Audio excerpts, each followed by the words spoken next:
Welcome, everyone, to another amazing episode of Wellness Warriors. Today, I have a wonderful guest. I'm so excited to share this information because I talk about the dangers of breast implants all the time. So today we have Sarah Phillipe.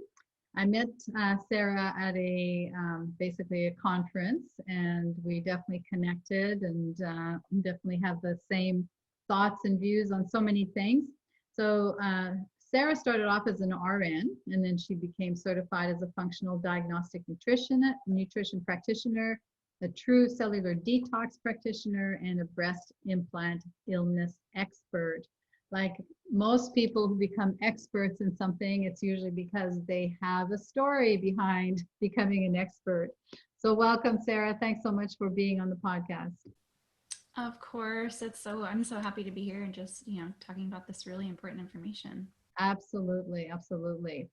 So we always start the podcast by sharing the pain to passion, right? So Mm-hmm. something triggered your life, and there was a turning point in your life, and now that's become your passion. So share your story with us, Sarah.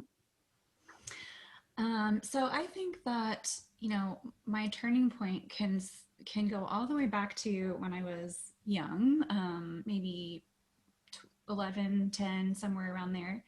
And there was a really pivotal moment in my life where someone really close to me said to me, "Don't worry." Or no, she said, what did she say? She said, "You're going to be 4'11", just like me," referring to height, "but don't worry, you're going to have the Johnson boobs," referring to, having big Oh breasts. Yeah. Yeah. no. How old Yeah. were you when you heard that? I was probably around 10, 9 or 10 or 11, somewhere in there.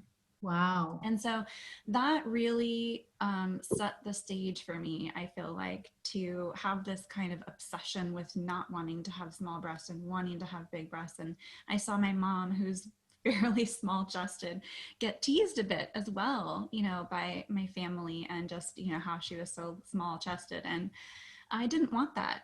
I wanted to be like everyone else in my family. I wanted to fit in.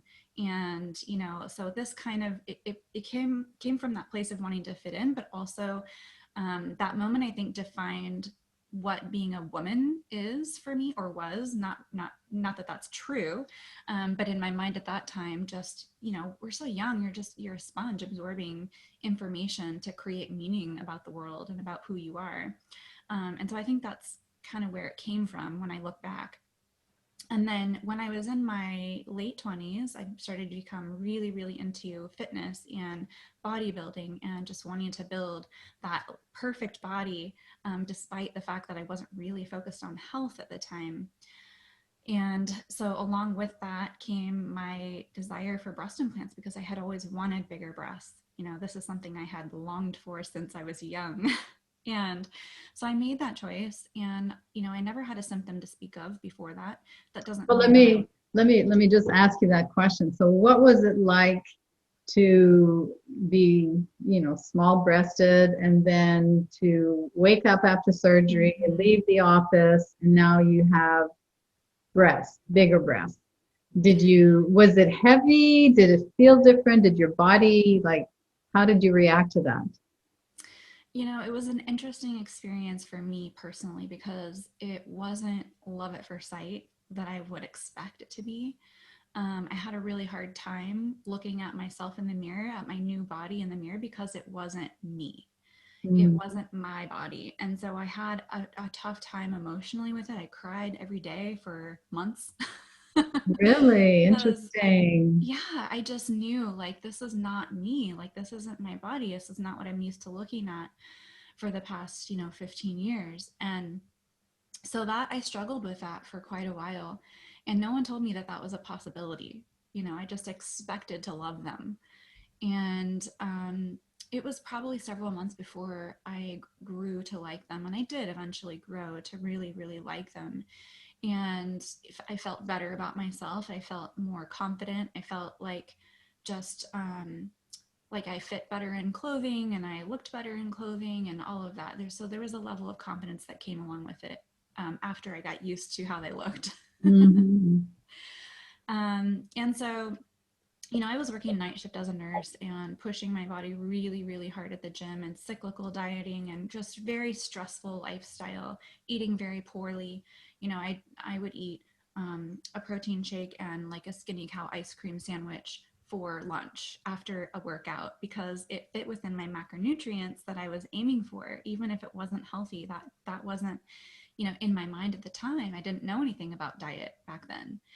Um, and so I think when I got breast implants, I had already set the stage, for the fall. And I had been setting that stage for quite a while. And And I'm sorry, and the fact that you were working night shift, mhm, that is so hard on your body, depletes your melatonin and changes all your circadian rhythm. So that's definitely a huge stress factor. absolutely, absolutely. And so, while I didn't have any symptoms before breast implants, I certainly had a lot of stressors going on.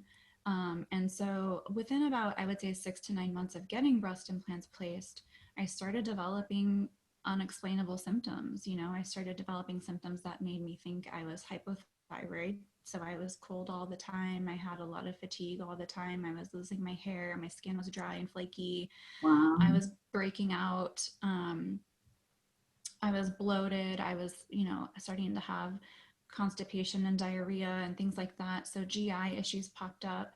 So I thought maybe this is my thyroid and maybe it's autoimmune. And so I tried going to doctors and no one would acknowledge that I had an issue. My lab work looked quote unquote normal. Um, and I finally found a doctor who would take me seriously. And the solution for her was prescribing me medication for my thyroid and then, slapping a band-aid on it with supplements, which, didn't really ever get to the root cause. She knew I had breast implants and didn't think about it. And I don't blame her. I mean, no one was talking about it back then. No one knew.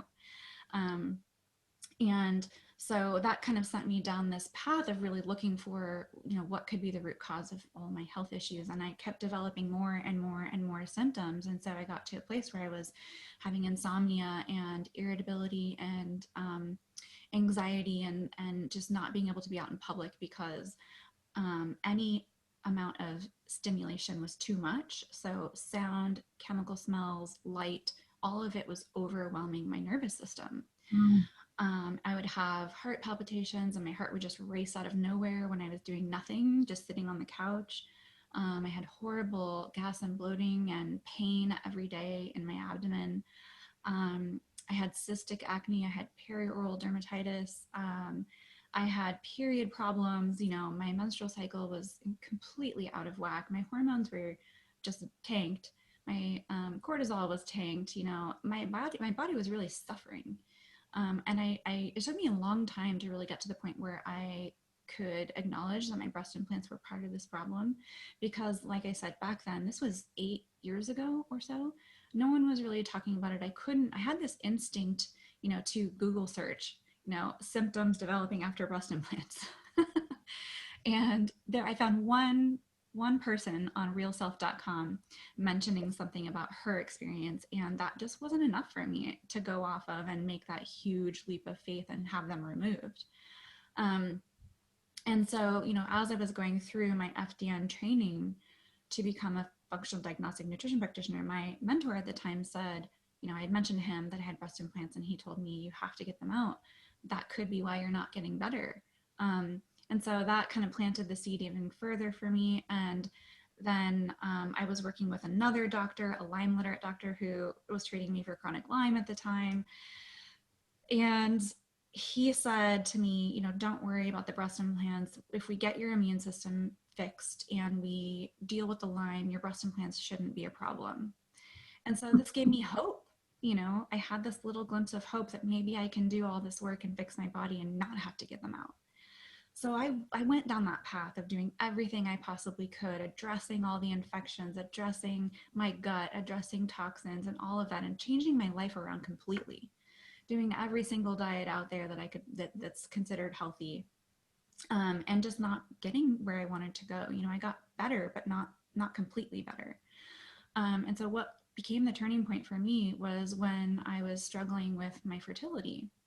And I had been trying to get pregnant for 2+ years and not successful, and really just kind of on my knees a lot, crying out like, why was I need an answer, I just need some kind of direction here. Like, what do I do? What is the reason? And I feel like at that moment, there was a moment where I got really clear on the breast implants being a trigger. And I got into thinking in my mind, if these implants are causing all this dysregulation in my body, I can't imagine what they would do, for a growing fetus, a growing baby inside of me, or if I were to breastfeed with them in. And I would, really hate to be the source of that for my child. And so that was when I just really made it was clear. I got a lot of clarity then, and it became about more than me.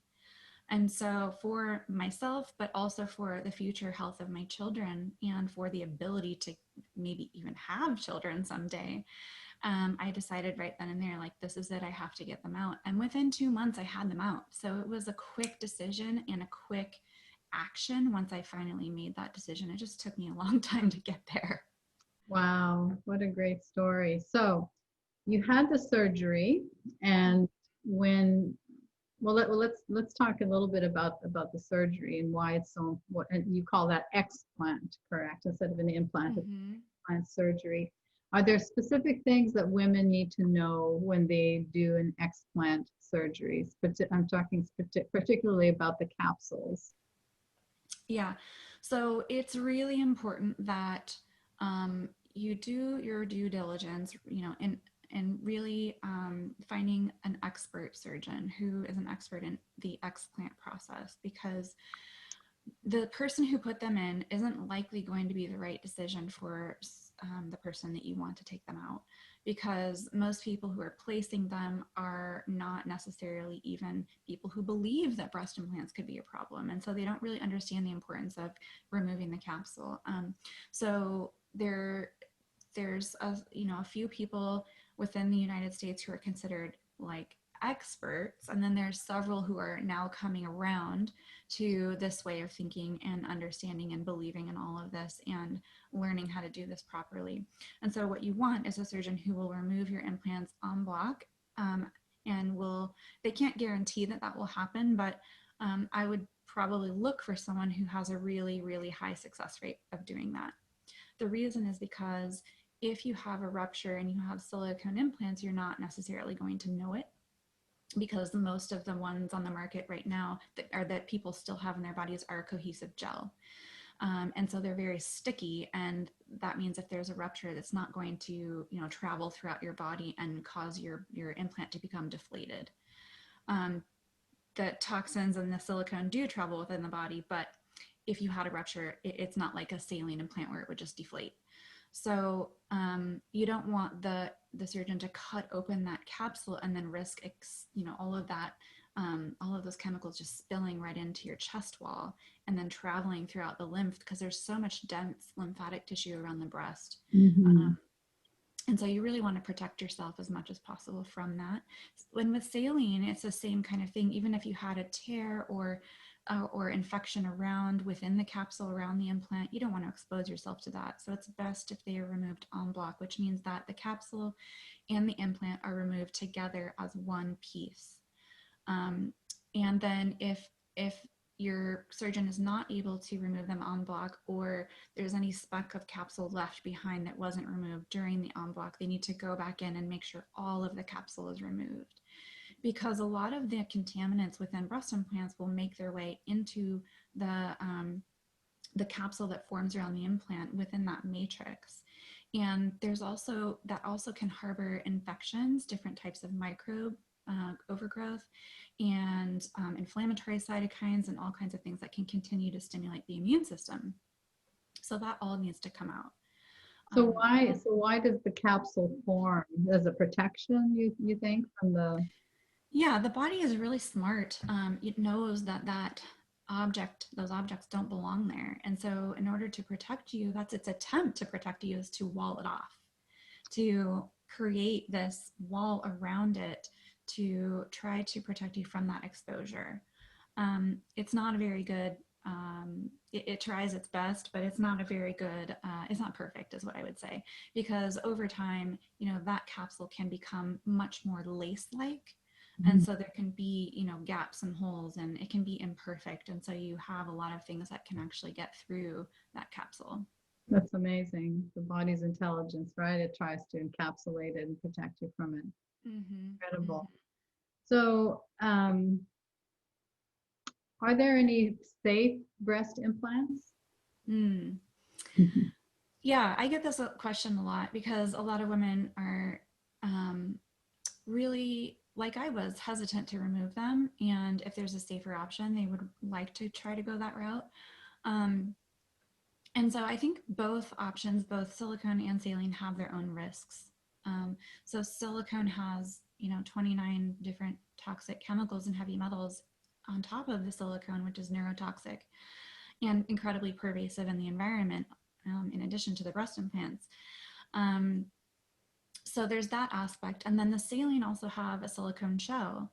And they may not have quite as many toxins within the material itself that's used to create the implant. They still have a lot of silicone within within the saline shell. And in addition to that, you have this one-way, what's supposed to be a one-way valve that's used to fill the saline implant. And oftentimes that valve can act as a pump, and that means that fluid from the from the chest cavity, um, and fluid from within the implant can go both directions, in and out, and that can allow for microorganisms to get inside the implant, and that becomes a petri dish. So if you're someone, for instance, who's exposed to mold in the home, sometimes if it's really severe, that mold can colonize the gut. And we've seen that on lab work. But in this situation, it can colonize your implants, and you can literally be living with those mycotoxins being released into your body on a daily basis. And when you're living in a moldy home, you can leave the home, right? But you can't escape your body if it's growing inside your implants, and you're exposed to that on a daily basis. Um, so it's a different kind of risk, I think, but it's still equally as dangerous, if not even more dangerous, if there's an opportunity for mold to grow in them. So, a woman has just had a mastectomy, and the push is reconstruction. Let's get it done right away, and expanders, and then implants. What's your advice or recommendation for women who have just had a mastectomy, and should they wait and give their body time to heal before they jump into that? What's your thoughts on that? Yeah, I think this is a really tough one because everyone has different feelings and emotions around, having breasts, and around, what's going on with the body with cancer. And it's such an emotional time. And it's really easy, I think, to make a quick, hasty decision without having done any research and trusting the medical process that, they're doing what's best for your body. So my words of advice are just really, I want to encourage women to do their due diligence, do the research, really look into the risks before making that choice, and look into alternative options for what else you could do. Definitely give your body time to heal, and give yourself time to really think and weigh out your options, because I'm sure, um, Veronique, I'm sure you've talked a lot about other options that are out there as well for what women can do beyond just breast implants. And you're probably more of an expert about that than I am. But, women can have different fat grafting, done.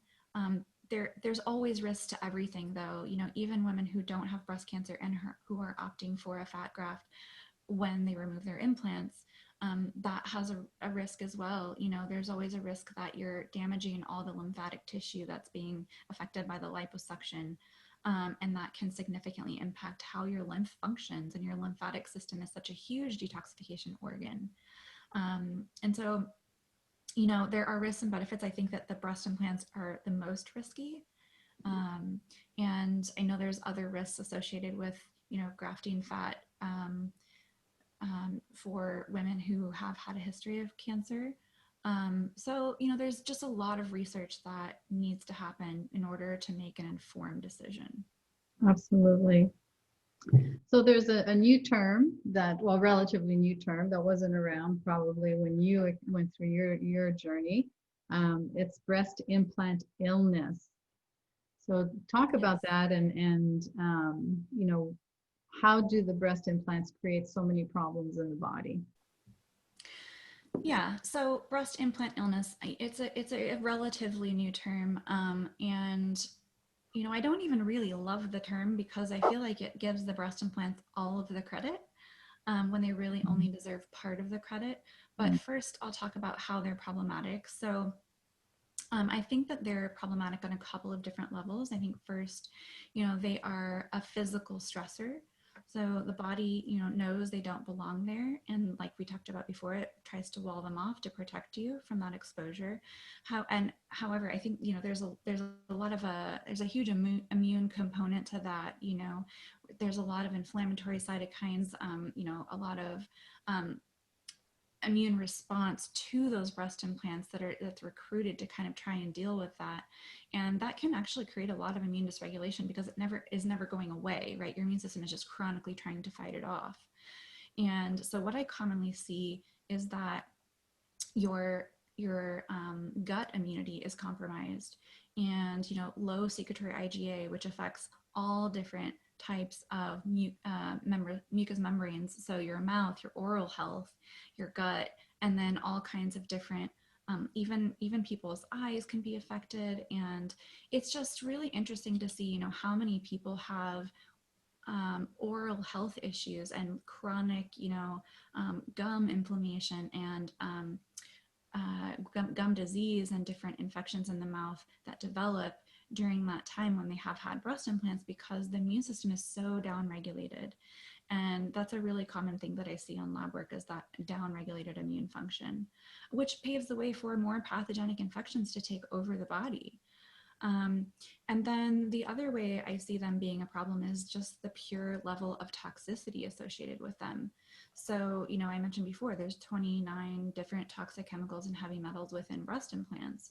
And so, those are things like methyl ethyl ketone and cyclohexone and acetone and xylene, which are all neurotoxins. And then there's things like dichloromethane and toluene and benzene, which are carcinogens. And Mhm. then we've got talcum powder and formaldehyde and lacquer thinner and printing ink and metal cleaning acid. What are those things doing in breast implants, And then on top of that, we have heavy metals, like tin, aluminum, lead, and mercury and platinum. I even developed an allergy to my ring, my wedding ring, which is platinum, while I had breast implants. I couldn't wear it. It just created this ring of fire on my finger. Now I can wear them just fine, but your body is just reacting so intensely to all of these different components that are a part of these breast implants. They're a chemical soup, really. Mhm. And then so beyond that, I've already talked about as well that microbes can grow around the breast implant between the capsule and the implant, and then as well as that, they can get into the saline implants themselves. And what surgeons are finding as they're doing culture of the fluid that's around these implants when they're removing them is that they're finding lots of different microorganisms that are growing. And your breasts are not sterile, so they're already exposed to all these different microorganisms within the breast tissue. Um, so there's a lot going on. There's a lot of ways that these breast implants are creating dysregulation and creating a lot of symptoms as a result of that. So symptoms are a result of the dysfunction. They're a sign that things have gone awry. They're your body's signal to you to wake up and pay attention and do something.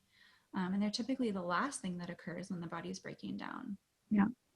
Now you've probably met women, and I know I've met women who say, "Well, I've had my implants for 20 years. It never bothered me. I'm fine. I've never gotten sick."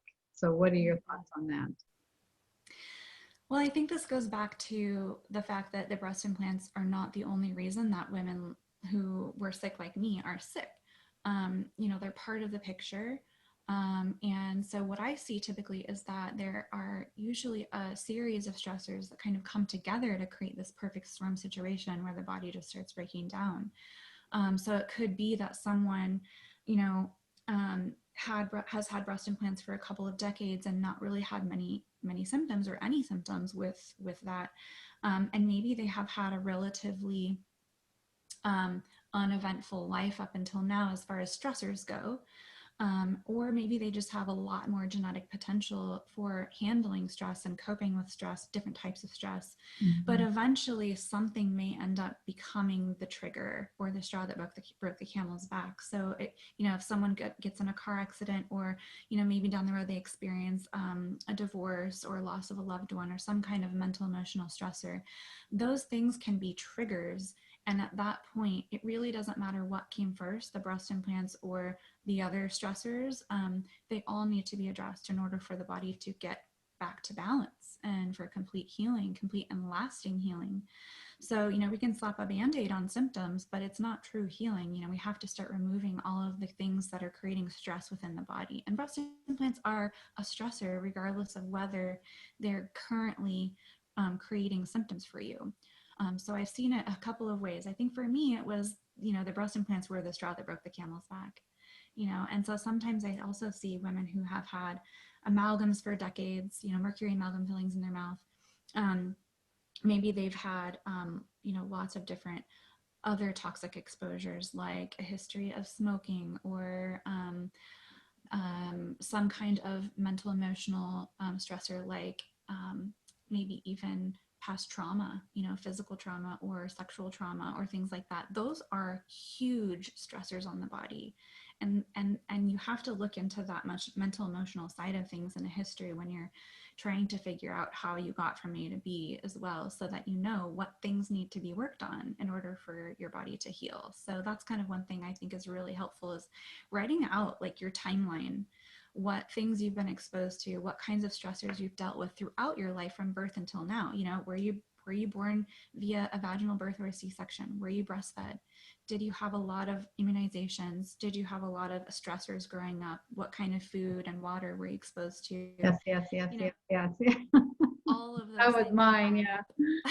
Yeah. all of those things add up and set the stage. Yeah, definitely.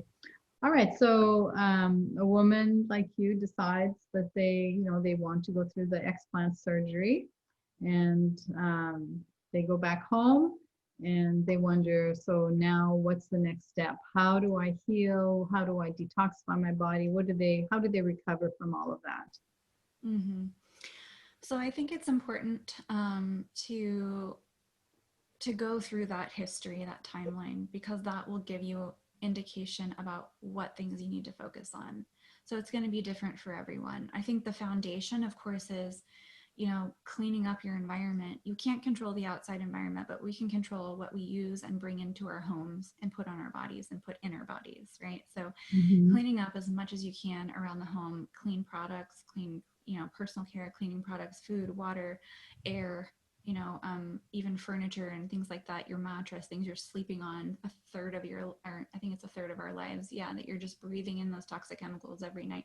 So all of those things, Wi-Fi, EMF exposure, all of those things are sources of toxicity. And so if we can reduce what's coming in, that reduces what your body has to deal with. And then really opening up the detox pathways, that's also foundation. You really can't detox the body intentionally or assist the body with detoxification if you're not pooping regularly. That's first of all. You have to be having regular bowel movements every day. Most people who are sick are their detox pathways are just completely shut down. So opening up the liver and the kidneys and the lymph and sweating and having regular bowel movements and focusing on supporting the mitochondria, because the mitochondria, what are commonly referred to as the powerhouse of the cell, they produce the energy. But when you're in this mode of danger and your body is trying to fight off the danger, even after it's removed, you can be stuck in that response. And it can take real effort to kind of get out of that chronic response. And in order to really heal the body, you have to heal the mitochondria. There's mitochondria in every single cell in your body. And if they're not functioning, none of your cells can function properly. So, that's really key. And getting those mitochondria working properly can work wonders for helping to support every other function, you know. So that's really important, supporting the microbiome. So those are kind of the foundational things that I always start with. And then from there, it really just varies from person to person, just depending on what types of stressors are in your present or past that still need addressing. So that could be different types of infections, that could be other sources of toxicity like amalgams. It could be, you know, another source of infection that most people don't think of is cavitations within the jaw. If Mm-hmm. you've ever had root canals or any teeth pulled, 90% chance there's a cavitation underneath there, which is another source of chronic infection and chronic inflammation. And you're not going to necessarily have any symptoms in your mouth. It can be systemic. So we have to kind of take a look at the whole picture, the big picture of what else is going on in order to really create a plan for healing. But true healing is going to involve addressing all of the stressors that are present. Including the emotional and the Yeah, mental. including the mental emotional side of things. Yeah, which is a huge one for me because you know, it all went back to that childhood, that point in my childhood where I developed this belief about what makes a woman and what creates my self-confidence. And so this process, what I've gone through, and I wouldn't change it for the world because it really has not only taught me how to live, but it's also taught me who I am. And I didn't really know who I was before I went through this, because who I was really determined by my physical appearance. And so I've really done there, you know, so much mental, emotional, spiritual, mindset work in throughout this healing journey, which is so crucial because we can get really caught up in our identifying ourselves by the size of our breasts, and that really, you know, defining womanhood. And we are so much more than a physical being. You know, we're spiritual beings as well. And so I really got in tune with who I actually am deep down. You know, I'm not just a physically fit person, or, you know, a person with small boobs. I am, you know, I am a person who loves deeply and, you know, is compassionate and caring. And, you know, I'm a wife and I know I am a mother, and my baby is with me already. She just hasn't come yet, or he. And so I even think of myself as a mother because I have that desire deep down in my heart. And so, you know, and so there's a lot of different layers to who we are as people. And it's far more than our breasts. Absolutely. Absolutely. What a beautiful story, Sarah. Thank you so much for sharing. So if people want more information and want your services, where can they find you? Yeah, so my website is reversingbreastimplantillness.com, and you can find me on social media the same way. So Instagram and Facebook is the same name, Reversing Breast Implant Illness, and you can find me on either of those places. Okay. And you're offering a free gift, which is awesome. It's a questionnaire, a neurotoxic questionnaire. So tell us about the questionnaire. Yeah, I love this tool because it really allows you to see from an unbiased perspective, you know, how many symptoms you're dealing with, and then kind of assess your level of neurotoxicity based on that score. So it's something that I always use initially with the women that I work with, and then I use on a regular basis to kind of reassess where we're at as we work through things and start detoxing the body, so that we can see that positive change that is occurring. Because oftentimes when you start to get better, you forget how bad you used to feel. And so this is a great tool to use. That's awesome. Awesome. Well, thank you, Sarah. Thanks for taking the time and sharing your story. It's a beautiful story, and you are a beautiful woman inside and out, that's for sure. So thanks for all that you do. Well, thank you so much for having me. It's been such a pleasure. Until next time, this is Dr. V sending you a big healing heart hug. Bye for now.